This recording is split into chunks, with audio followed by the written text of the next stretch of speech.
interrupt this program to bring you a news blast. Breaking news here on Spooky Boo TV. People on the internet do not like me. This is not breaking news. I've been on the internet for 5 years. Now here's an interesting thing. I don't really read a lot of comments. I read like the first 20 comments. They're always good. They're always great. I don't go into the depths of things because people's opinion of me, it doesn't matter. It doesn't matter. But I do go in my Instagram requests sometimes, and that is where a lot of things lie. Mostly good, mostly good. But somebody had sent me a screenshot of a Reddit post. See, I knew Reddit existed. I've never used Reddit, really, okay? Because I knew that just like I don't use X, I'm too soft of a bean, all right? Those are dark places where people go to have deep opinions, and that's fine. That's cool. But you know what's weird? You know what's weird? Not liking someone, but not liking them to the point that you need to go make a post about them. In today's video, I had a friend collect for me some Reddit posts about me, and I'm just gonna spill the tea. I'm gonna address the rumors because there are some real crazy things coming out of people's minds right now, and I find that really interesting. I know this will probably cause more Reddit posts, but no, I will never read them. Truth is, guys, I'm just a backcountry girl living my best life and just trying to make the world a better place, literally. This is the one that was sent to me, okay? There's some background. They saw me in the Lifetime movie, Would You Kill For Me, the Mary Bailey story, which I had filmed up in Ottawa in 2022. This is when the strike was going on, and I was not allowed to speak about the fact that I was filming. I wasn't allowed to speak about when the movie came out because I was striking. All the people that like acting like, you know, people were downtown Hollywood. And so this got triggered by them seeing me in a Lifetime movie, okay? Not a fan. I think she's faked a lot of stuff, starting with the sleepwalking TikToks. In some cases, it was proven. Social media has been very lucrative for her. There has been some really shady stuff floating around that makes me side-eye her even more. I would love to know the shady stuff because I'm not aware of anything shady about me at all. There was a claim that she stole a story for video material from a little known writer. The cost of going after Selena legally was too prohibitive, and the writer had to drop pursuing a lawsuit. So I do know what video this is about because I do remember people getting really upset about this video, and every once in a while it gets reposted places and the drama just starts up again.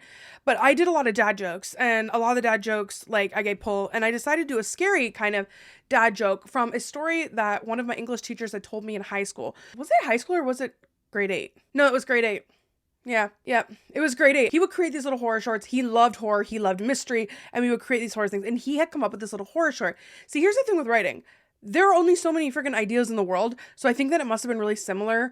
I had never seen this person's work before, and I even in the comments was like, sorry, I heard this from my teacher. I'm just acting it out. But I didn't expect that. I didn't know they were so upset. Also didn't know they started a lawsuit. I'm going to be quite honest. If there would have been a lawsuit started at all, I'm sure I would have heard about it.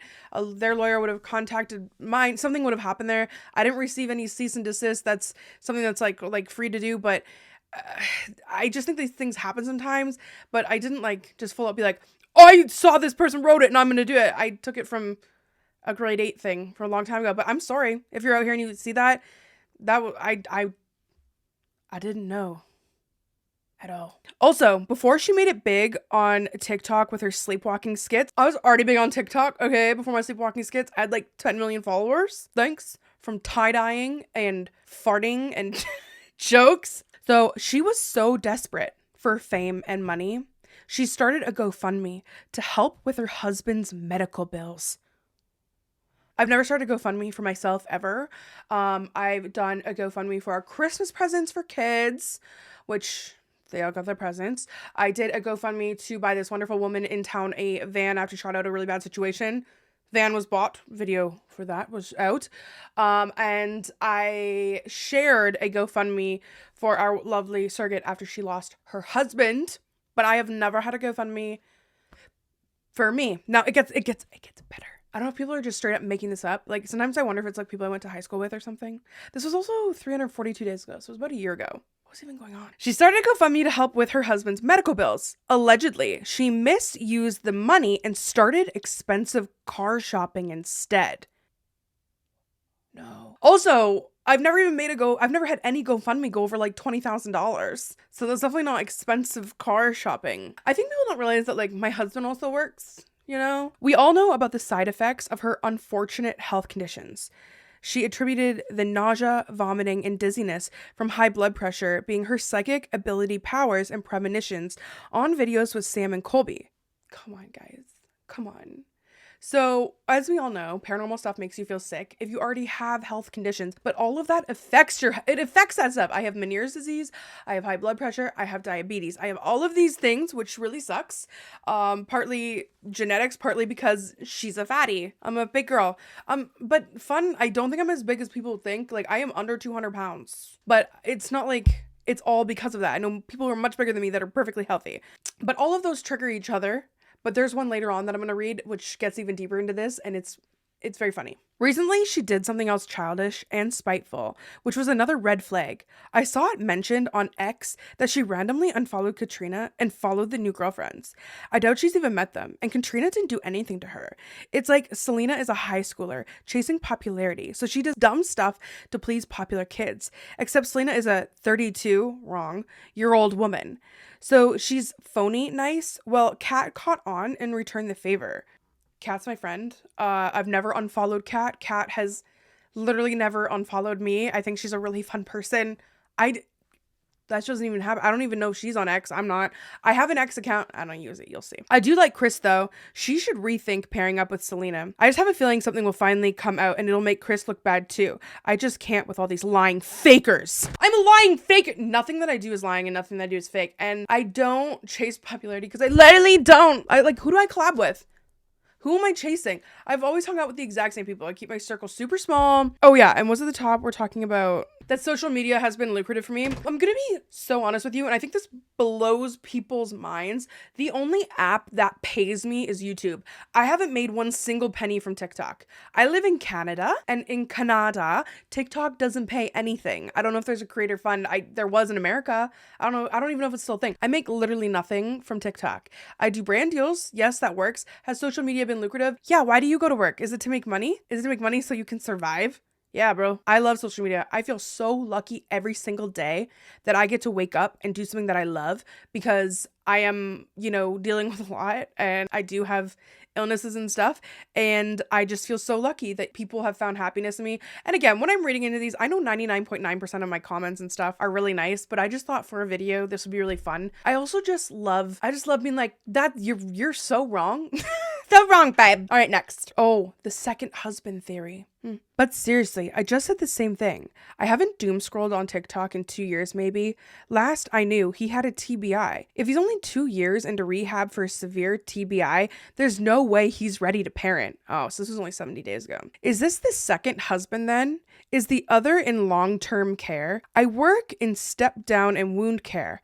I get a very couple tragic TBI patients a year. It's devastating. Hell, someone affiliated with our hospital who has nothing to do but doctors and nurses as friends is 6 months into their recovery, and she's a handful for even her highly educated and trained caregivers.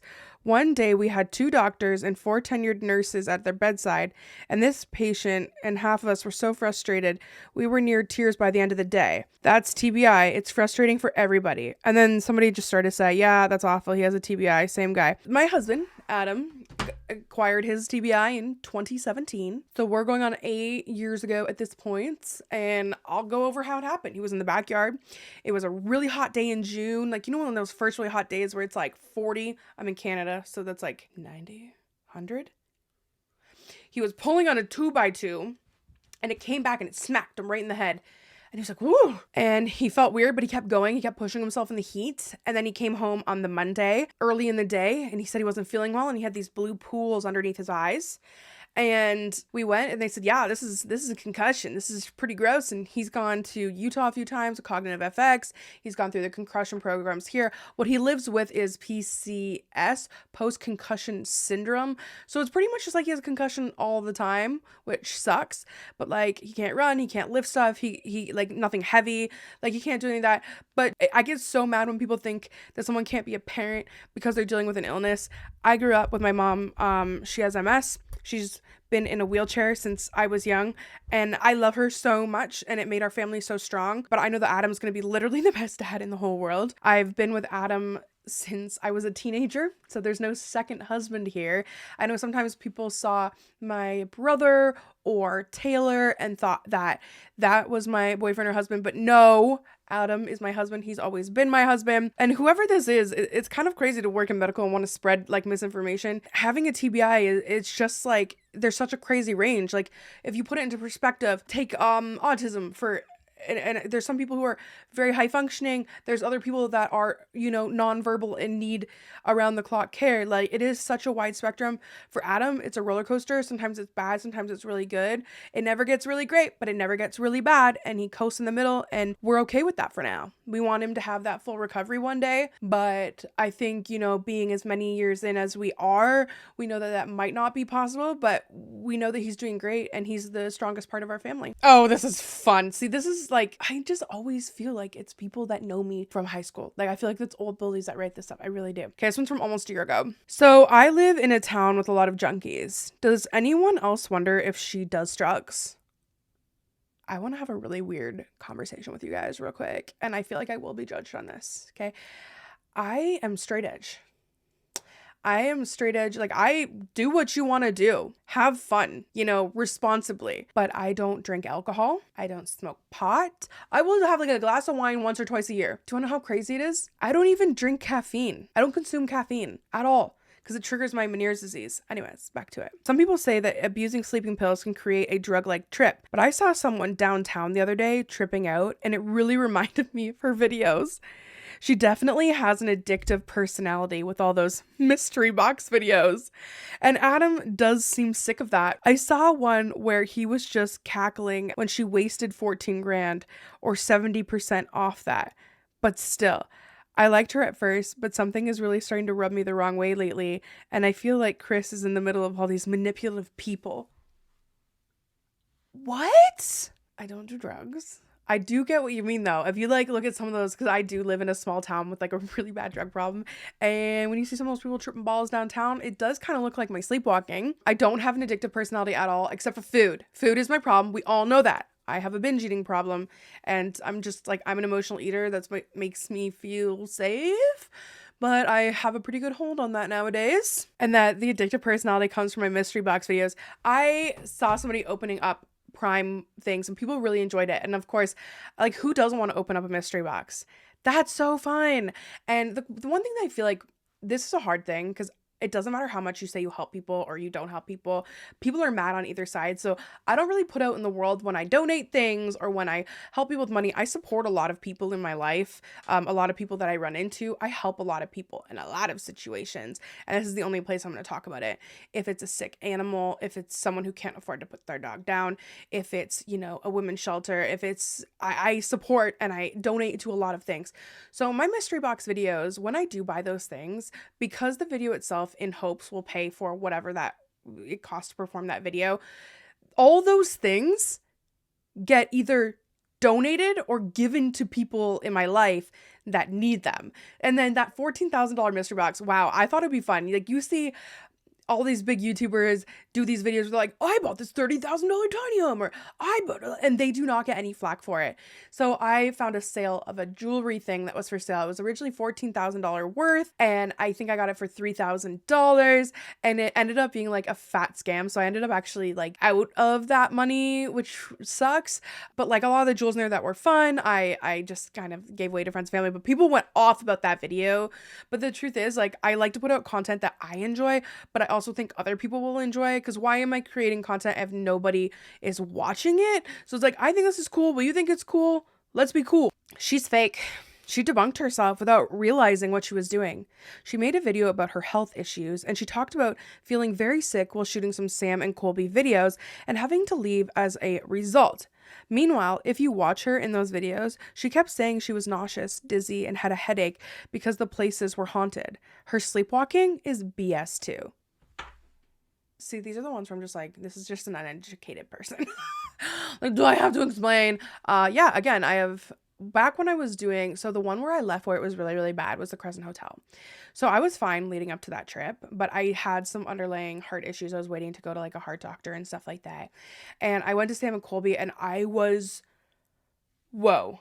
ghosts affected all the symptoms. Like, it's not ghost didn't affect it, but when I am doing paranormal things, I am tapping into different things in my body and using so much of my energy to do this kind of stuff that it affects me. And I did get so deep that night into paranormal things that it did kind of make symptoms worse. It's like you have a bad back and then you do things to make your back worse. Do you understand what I mean? So not debunking, and that's why when I do ghost stuff, like, I don't do it a lot. If you've noticed, like last year while I was going through all my surrogacy stuff and things like that, I didn't do any ghost hunts. I didn't do anything like that. For me, going too deep in paranormal stuff, that happens, but I'm done the surrogacy stuff. I'm feeling really good, and I'm about to head back out on the road with Christina. What? That's it? Whoa. Okay. What else? What hate comments have I seen? Oh, a lot of people bring up my lips, which I'm wearing a lot of gloss right now. I do want to have a conversation about this because it has been on me. And I think I'm going to get my lips dissolved. Here's the truth. And people probably wish for this sometimes. I have not had lip filler since November of 2023. So we're going into our second year. We're going into like a year and a half of not having any filler. And I don't know why it didn't go away. And the weird thing is when I'm not wearing lip products, they look way smaller. But it just like the lip gloss migrates up.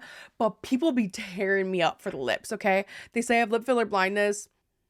I don't think you understand the lack of lips that I had my whole life. And it actually got to me to a point where I was at the dentist, and my dentist actually does fillers too. And I said, oh, I'm getting them dissolved. And he was like, whoa, like, no, they look really nice. You should leave them. So vote in the comments. Should I dissolve my lips? I'm going to leave it up to you guys. This will be funny.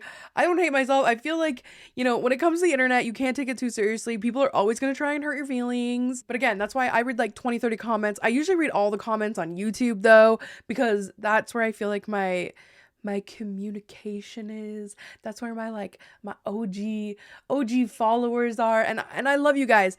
But yeah, don't send me stuff that people are telling me about on Reddit. I don't want to know. My mom always said to me, people's opinions of you do not matter. And after I read all these the first time, I know I got all jacked up while telling you about this stuff and reading these. But the truth is, I thought to myself, if I was my daughter, what would I say to her if I somehow pulled these all up? I feel so glad. Here's the thing too. I'm so strong. Like this shit, if you're hoping I'm not affected at all by any of this, I get upset, but at the end of the day, I know who I am and that's all that matters. But if I could say to my daughter, if I was my daughter, I would say, babe, you're never going to make everyone happy. You're never going to make everyone happy. And there's a lot of people out there that are just going to find a problem with you just because they want to. And that is fine with me. So if you have something shitty to say about me, cool, bro, cool. If you hung out with me for a day, you'd be like, wow, she just likes to chill, bro. She's nice being, she likes chickens. She likes feeding her chickens worms and trying to convince them to let her pet them. And I love ghost stuff. Oh, there's one more. It's gone. I don't know where it is. But it said that I pivoted to paranormal stuff because I was losing views. Babe, I started with paranormal stuff. The Haunted Estate podcast was the very first lick of the internet that I had after I stopped going out in the field. And why did I stop going out in the field and doing paranormal stuff? Because I had an attachment, which then I had like a low-level exorcism for to get rid of it. And then I couldn't go out in the world and do the ghost hunting and help people with cases because I was too afraid of picking up something else. So that was back in I was a kid. I started going out in the world doing paranormal stuff when I was a child, okay? And then in 2014, I started the Haunted Estate podcast from a closet. And I had 7 viewers and they were awesome. And I still talk to them to this day. But I did not pivot from the paranormal. Babe, what's my username? You said I pivot to paranormal. What's my username? Selena Spooky Boo. That comes from 2014. The Haunted Estate. You can look up old episodes. They're hilarious. I don't sound like me. I'm using like a special podcast voice. Anyways, I thought you guys would find this interesting. I love you. I want to thank everyone who's always left me really good comments. I really, really, really, really appreciate it. And if you've made it this far, cool freaking news. Until next time, Boo Crew, be kind. And stop gossiping about people you don't know, because they weren't one damn real thing in that whole thing. Not one. And my sleepwalking is real. I have a REM sleep disorder, and when I take melatonin, I lucid dream. Vividly, don't remember most of the time. Alright? RIP. Hello and breaking news. People on the internet don't like me. I'll do it again. In other news, that's not used. No. Everything hurts the same. It's not right either. Hold on.